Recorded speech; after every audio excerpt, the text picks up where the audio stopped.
a de gente crescer. Precisa fazer para crescer? Estabilidade política, né? Estabilidade política é indispensável. Competência política e quadros políticos. Né? Falta pouca coisa, você vê que é pouco, hein?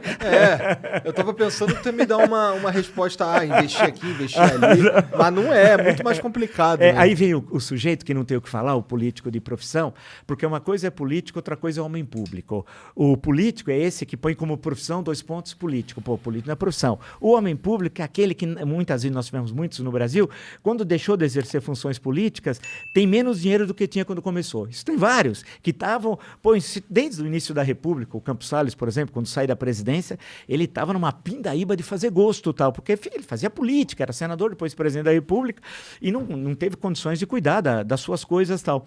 Então, eu acho que isso é um problema que nós temos hoje. Nós não temos, quase que não temos homens públicos e estamos cheios de políticos. E a qualidade da representação política é muito ruim. E é claro que nós tivemos alguns problemas que as pessoas ficaram muito abaladas. O período do PT, primeiro teve o mensalão, né? O mensalão, comparado ao petrolão, é coisa de criança, tal. O mensalão era um pagamento mensal, que era a expressão do Roberto Jefferson, que à época era aliadíssimo do Lula. Não custa relembrar. Tanto que o Lula disse que confiava tanto no Roberto Jefferson que daria um cheque em branco para o Roberto Jefferson. Falou isso várias vezes. Tá, é muito engraçado ver hoje os bolsonaristas defendendo. É muito engraçado. E é bom lembrar que o Roberto Jefferson foi da tropa de choque do Collor também. Em 1990. Tá qualquer um que tá no poder. Qualquer um. Falou em...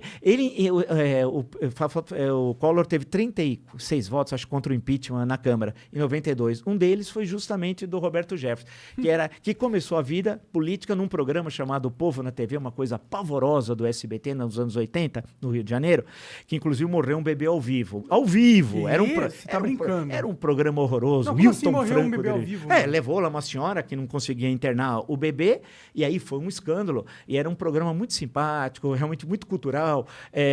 Tinha o Wagner Montes, era gente fina flor da intelectualidade. E aí, aquilo depois, o programa até acabou. Bem sarcástico, viu, galera? Agora, só pra vocês entenderem. Ele tem um sacado que é tão real que se não avisar... E o Roberto Jefferson era advogado do programa. Aí, em 82, ele é eleito deputado federal. E a partir dali que ele começa essa carreira, na época era um cara gordão, tal. Ele começa essa carreira. Foi da tropa de choque do Collor, depois foi íntimo do Lula, e tanto que a expressão mensalão é dele, que se consagrou numa entrevista que ele deu à Folha de São Paulo em 2005, e depois agora virou fanático bolsonarista. Na verdade, é uma persona, é um ator. Ele vai trocando, tal, ele não acredita em nada. É um psicopata. Ou sociopata, né? Ele deve matar pessoas. Você vai olhando a figura. Então, a grande questão que nós temos hoje, e é a tua questão, falta quadros políticos, né? O sistema político é ruim, né? Temos muitos partidos políticos, precisava mudar o voto, é voto distrital misto. Por exemplo, agora teve eleição na Alemanha. Você vê como você tem o voto distrital misto, você divide o país em distritos, né? Aí você sabe quem é o deputado do teu distrito, porque você sabe, ele mora lá em tal lugar, tal, e ele sabe quem votou nele. Porque o grande problema do deputado federal, por exemplo, é que ele não sabe o que ser votado, por exemplo, no estado de São Paulo inteiro, que é enorme, né? Você não sabe onde estão teus eleitores. Até a tua relação com o eleitor é ruim, e do eleitor com você é mais ainda.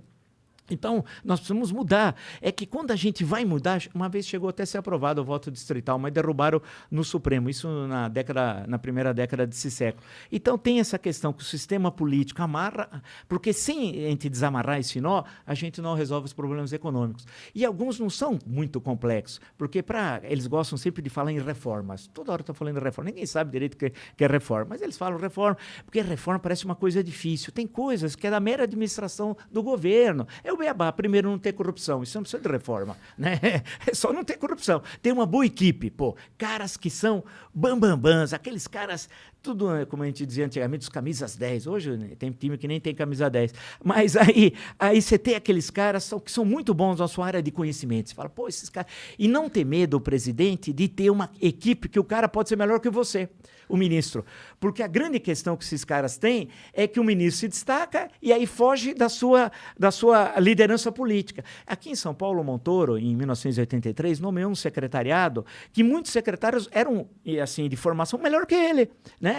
Ele montou um secretariado que era um ministério. Se você for ver os que vão se destacar depois no governo federal, quase todos vieram do governo.